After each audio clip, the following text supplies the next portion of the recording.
Good morning friends. Welcome back to code Varta. I am Sameer. और आप जैसा कि जानते हो, लास्ट क्लास में हमने अपना सीएसएस का बॉक्स मॉडल कंप्लीट किया था, जिसमें हमने मार्जिन पैडिंग एंड बॉर्डर को पढ़ा था।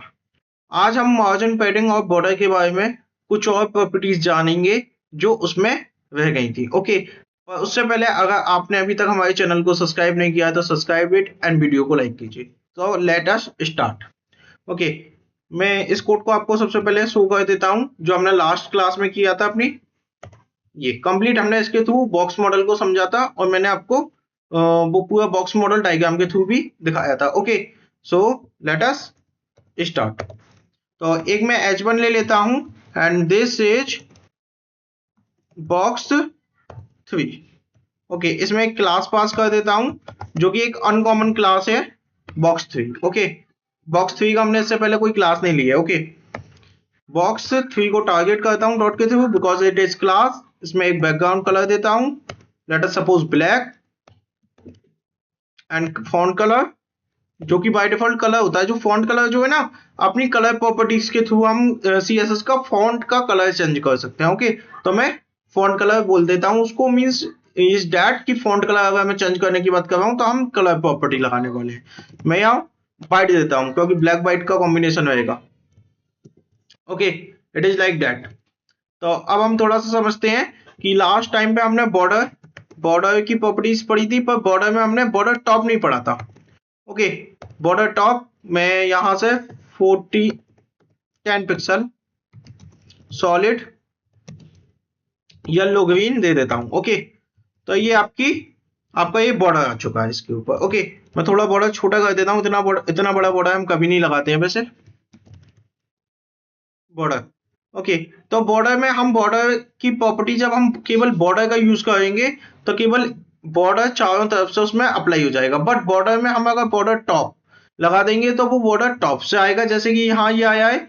अगर बॉर्डर लेफ्ट का यूज करूंगा तो लेफ्ट से यहाँ बॉर्डर आ जाएगा, और बॉर्डर राइट लगाऊंगा तो यहाँ राइट से बॉर्डर आएगा, और बॉटम नीचे से बॉर्डर आ जाएगा। और अगर इन चारों में से कोई नहीं लगाता, केवल बॉर्डर बॉर्डर लगाता हूं, तो वो बाय डिफॉल्ट ऑल साइड से बॉर्डर को कवर अप करेगा। Okay, I hope you understood that कि बॉर्डर में अगर हमको एक साइड से कोई पार्टिकुलर बॉर्डर चाहिए तो उसके लिए हमको पार्टिकुलर प्रॉपर्टी लिखनी है। अदरवाइज हमको सब तरफ से बॉर्डर चाहिए तो सिंपली बॉर्डर प्रॉपर्टी पास करके हम उसमें बॉर्डर लगा सकते हैं। इसी प्रकार से मैं पैडिंग की भी बात करता हूं। लेट अस सपोज मैं पैडिंग लेता हूं यहाँ 10 पिक्सल। ओके, तो यहाँ 10 पिक्सल की पैडिंग आ चुकी है ऑल साइड से, मींस टॉप से भी पैडिंग हो चुकी है 10 पिक्सल, लेफ्ट से भी 10 पिक्सल, बॉटम से भी 10 पिक्सल, और यहाँ राइट से भी 10 पिक्सल आ चुकी है। वो कंटेंट इतना बड़ा नहीं है इसलिए आपको शो नहीं होगा। ओके, तो वो ऑल साइड से पैडिंग आ चुकी है 10 पिक्सल। अगर मैं ऐसा नहीं चाहिए मुझको, लेट अस सपोज कि मुझको चाहिए केवल एक स्पेसिफिक, मैं इसको कमेंट कर देता हूं, केवल एक स्पेसिफिक टाइप स्पेसिफिक साइड से, जैसे कि लेफ्ट से चाहिए पैडिंग, लेट सपोज 40 पिक्सल, तो केवल लेफ्ट से ही 40 पिक्सल पैडिंग आएगी इसके लिए। Okay, padding left 40 pixel, left से ही पैडिंग आई है केवल 40 पिक्सल की अपनी। और जैसे कि अगर ये पैडिंग राइट से चाहिए तो मैं यहां लिख सकता हूं पैडिंग राइट 20 पिक्सल। तो राइट से वो शो नहीं करेगा क्योंकि कंटेंट अभी इतना बड़ा नहीं है। मैं टॉप कर देता हूँ राइट की जगह। ओके, तो केवल पैडिंग टॉप से आएगी 20 pixel. Okay, I hope you understood. But मुझे लेट अस सपोज कि मुझे ऑल साइड से पैडिंग चाहिए बट डिफरेंट डिफरेंट चाहिए, तो मुझे ऐसे लेफ्ट पैडिंग राइट 4 टाइम्स लिखना होगा, पैडिंग बॉटम एंड फिर पैडिंग राइट। नहीं, ऐसा मत लिखिए। इसकी जगह हम पैडिंग शॉर्ट हैंड का यूज कर सकते हैं। ओके, पैडिंग शॉर्ट हैंड का यूज कैसे करते हैं? डायरेक्टली केवल पैडिंग पास किया, इसमें जब हम फर्स्ट टाइम पैडिंग लिखते हैं तो ये ऑल साइड अप्लाई हो जाता है। बट इसके बाद जब हम सेकेंड टाइम लिखते हैं 20 के बाद, लेट अस सपोज मैंने 40 पिक्सल लिखा, तो इसने टू साइड मींस पहले वाले इसने, जैसे कि ये मींस इसने यहां से पैडिंग ली है इन दोनों साइड से, और इन दोनों टॉप और बॉटम, मींस पहले तो आपकी ये 20 पिक्सल जो है ये आपकी टॉप से और बॉटम से है, और ये 40 पिक्सल जो है आपकी लेफ्ट से और राइट से है। ओके, टू प्रॉपर्टीज जब पास कर देते हैं इसमें, लेट अस सपोज मैं 3 प्रॉपर्टीज पास कर देता हूं इसमें, कंप्लीट 4 पास कर देता हूं कि मुझे 10 पिक्सल चाहिए बॉटम से एंड राइट लेफ्ट से लेफ्ट से मुझे लेट अस सपोज कि 5 पिक्सल ही चाहिए। ओके, तो इसने ये प्रॉपर्टी ले ली। अब इसको समझिए, देखिए यहाँ ये पैडिंग आपने पास की है, पहली वाली ये 20 जो पैडिंग ये पास जो की आपने, ये आपने टॉप की पैडिंग दी है, मींस ये वाली पैडिंग टॉप से। ओके, सेकंड वाली पैडिंग जो है आपकी ये राइट से लेता है। ओके, मींस इस साइड से राइट से, ये दिखेगी नहीं अभी आपको, जब तक ये कंटेंट इतना लेंथी नहीं होगा कि लास्ट तक पहुंचे, तब तक ये आपको विजिबल नहीं होगी ये वाली पैडिंग। ओके, और थर्ड वाली जो है आपकी पैडिंग 10 पिक्सल, मींस ये बॉटम से आपने दी है 10 पिक्सल। देखिए मैं इसमें थोड़ा सा चेंजेस कर देता हूँ, पैडिंग को लेट सपोज मैं यहाँ से 40 ले लेता हूँ, तो क्या है ये बॉटम की पैडिंग जो है आपकी अब 40 हो गई है। यहाँ से रिफ्रेश किया, बॉटम से पैडिंग कितनी हो गई अभी ये 40। अब लेट सपोज कि मैं ये लास्ट आपकी ये फोर्थ वन जो होती है लेफ्ट से पैडिंग लेता है, जो कि अभी काफी कम है, यहाँ आप देखिए काफी कम है ना, 5 पिक्सल है मात्र। तो अब मैं लेट सपोज इसको 50 पिक्सल कर देता हूं, तो लेफ्ट से कितनी हो जाएगी, केवल पार्टिकुलर लेफ्ट से अब ये 50 पिक्सल हो चुकी है। ओके, इस तरह से हम पैडिंग शॉर्ट हैंड का यूज कर सकते हैं। अगर स्पेसिफिक देनी है तो स्पेसिफिक भी दे सकते हैं, अगर टू देनी है मींस सेम देनी है लेफ्ट और राइट में, और बॉटम और टॉप में सेम देनी है, तो उससे भी यूज कर सकते हैं। ओके, सिमिलर आपका मार्जिन के साथ भी होता है, जैसे कि लेट अस सपोज मैंने मार्जिन का यूज किया, मार्जिन मैंने 20 पिक्सल लिया, तो 20 पिक्सल मार्जिन आपका ऑल साइड से अप्लाई हो गया। तो मार्जिन में तो आप जानते ही हो, ये क्या कहते हैं, ये ब्लैक जो है ये भी आपका हट जाएगा, और जबकि पैडिंग जो है आपकी कंटेंट मूव होता है उसमें केवल पैडिंग में, और मार्जिन में पूरा बॉक्स। ओके, ये डिफरेंस होता है ना दोनों में, मैंने लास्ट टाइम भी आपको बताया था सीएसएस बॉक्स मॉडल में। तो इसने यहां से आपका ये 20 पिक्सल मूव हो चुका है। जैसे कि लेट अस सपोज आपकी इसमें भी क्या होती है, मार्जिन आपको लेट अस सपोज केवल टॉप से चाहिए, मैं ऊपर वाले को कमेंट कर देता हूं,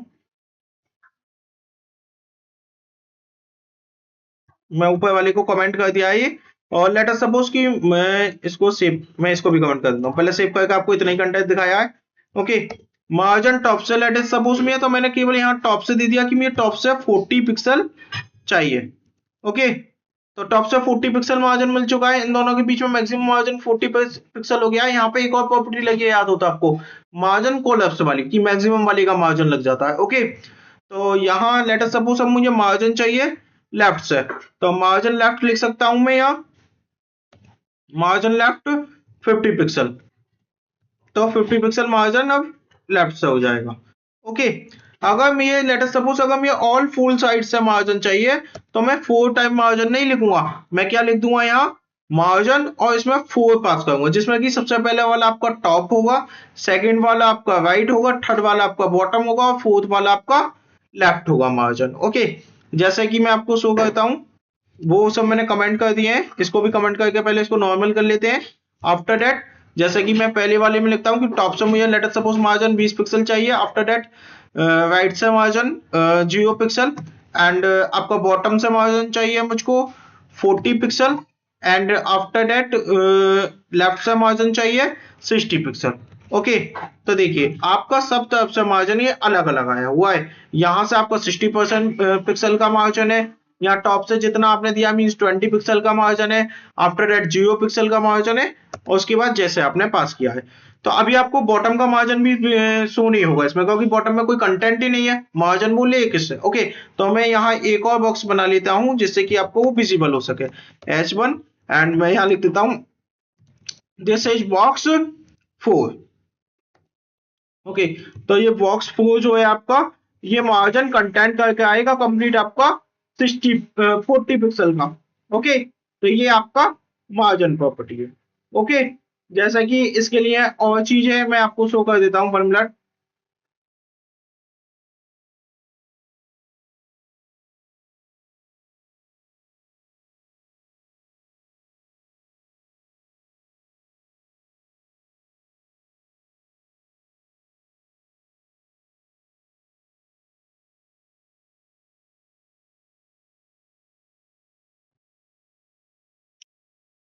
ओके, ओके गाइस, तो मैं स्टार्ट करता हूँ। अभी थोड़ा सा बैकग्राउंड नॉइज आया था, ओके उसको इग्नोर कीजिए।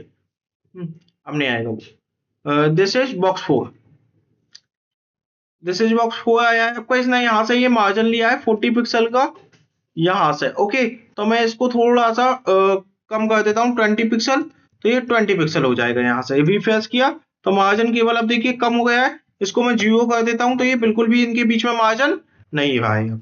ओके, इस टाइप से आपका, तो इस टाइप से आप मार्जिन को भी यूज कर सकते हैं, इसको भी। नेक्स्ट जो है आपका, नेक्स्ट क्या है देखते हैं।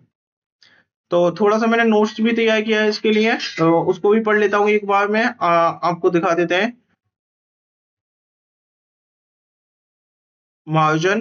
The CSS margin property, CSS shorthand for specify margin top, margin right, margin bottom and margin left properties in a single declaration. Single declaration था अपना, उसमें हमने फोरों को चारों को यूज किया था, और मैंने आपको शो भी किया था। इसी प्रकार से ये आपका पैडिंग के लिए है। द CSS पैडिंग प्रॉपर्टी इस CSS शॉर्ट हैंड होती है फॉर स्पेसिफाइंग पैडिंग टॉप से padding right, padding bottom, padding left properties in a single declaration. एक ही डिक्लेरेशन में हमने चारों प्रॉपर्टी का यूज किया था और सेपरेट भी किया था। Okay, we can set even padding on all four inner sides by using one value instead of four values. हम चार की जगह एक का भी यूज कर सकते हैं। To values provided affected top bottom and right left. To values जो होती हैं, पहली वाली में इसमें टॉप बॉटम होता है, सेकंड वाली का राइट लेफ्ट होता है। Okay, inner sides together. Okay, four values sets padding space for each inner side separately. अगर चार होती है तो चारों की अलग अलग साइड से होती है। Okay, the values can be positive only. अच्छा, पैडिंग जो होती है, आप ऐसा नहीं कर सकते कि -10 पिक्सल की पैडिंग दे दी आपने, -20 पिक्सल की पैडिंग दे दी। हम पैडिंग माइनस में नहीं देते, ये केवल पॉजिटिव में ही दी जाती है सकती है। ओके, और सेपरेट का आपको यूज करना है तो padding top, padding right, padding bottom and padding left, जो हमने यूज भी की थी अभी अभी। Now the next topic is breadth. The CSS breadth property is used to specify the breadth for block display elements, okay, not including padding, margin और border space। देखिए, हम border breadth भी अपनी दे सकते हैं इसमें। ओके, जैसे कि ये ब्लॉक डिस्प्ले एलिमेंट्स होते हैं अपने, नॉट इंक्लूडिंग पैडिंग, मार्जिन और बॉर्डर स्पेस भी होते हैं इसमें। ओके, जैसे कि मैं आपको दिखाता हूँ, बाय डिफॉल्ट तो आपकी मार्जिन कंप्लीट होती है 100%। ओके, ये बॉक्स 1 है, बॉक्स 1 मींस ये वाला box. Okay, this is box 1, इसकी कंप्लीट विड्थ है बाय डिफॉल्ट। मैं इसमें विड्थ, लेट अस सपोज इसको विड्थ दे देता हूँ 400 पिक्सल। जैसे कि बॉक्स का साइज आपको अपने अकॉर्डिंग रखना है, तो इसके लिए हमको विड्थ देनी होती है, जो कि इस टाइप से होती है अपनी विड्थ। हाइट अपनी इस टाइप से होती है। ओके, हाइट अपनी हॉरिजॉन्टल पे हो गई, विड्थ आपकी सॉरी विड्थ आपकी हॉरिजॉन्टल पे हो गई और हाइट आपकी वर्टिकल पे हो गई। ओके, तो ये विड्थ है आपकी, इसको ज्यादा कम करना बॉडी में, उसके अकॉर्डिंग आप अपनी विड्थ को यहां से दे सकते हो। तो स्टाइल के अंदर यहाँ ग्रुप में एक विड्थ दी होगी, हमने अपना एग्जांपल अभी देख लिया है। जैसे कि S3 में आप विड्थ ऑटो भी दे सकते हैं। ऑटो का मतलब भी मैं आगे चल के समझाऊंगा, वो बाय डिफॉल्ट विड्थ लेता है। ओके, सिमिलरली आपको हाइट देनी होती है। सो ये हाइट जो देनी होती है आपको, ये भी सेम देनी होती है। हाइट ये बी पोर्ट में आती है। अच्छा, इसमें हाइट में आपको मैं टास्क देता हूं, the CSS height property is used to specify the height of block elements not including padding, margin और बॉर्डर स्पेस। ये भी similarly padding, margin and border space नहीं करते हैं। लेकिन मैंने कल आपको CSS बॉक्स मॉडल में एक प्रॉपर्टी बताई थी, border box sizing, border box. उसमें मैंने बताया था, जब आप उस प्रॉपर्टी को दोगे तो आपकी हाइट के अंदर ही पैडिंग एंड बॉर्डर भी काउंट होगा। मींस जो आपकी हाइट है उसमें ही, आपकी जितनी हाइट है उसके अंदर ही वो पैडिंग लेगा, उसके अंदर ही बॉर्डर लेगा। और बाय डिफॉल्ट ऐसे नहीं लेता है। ओके, बाय डिफॉल्ट आपकी हाइट से अलग लेता है बॉर्डर को और पैडिंग को। ठीक है, तो ये आपको एक बार देके देखनी है। हाइट 300 पिक्सल दे रखी है आपने यहाँ, आपको भी एक बार इसकी प्रैक्टिस करनी है ऐसे, और कल की क्लास में मैं इसको कवर करूंगा। ये आपके लिए आज का टास्क है। अगर thank you for today, that much is my from my sides. और अगर आपने अभी तक हमारे चैनल को सब्सक्राइब नहीं किया है तो सब्सक्राइब कीजिए, और वीडियो अच्छी लगी है तो लाइक कीजिए। Thank you.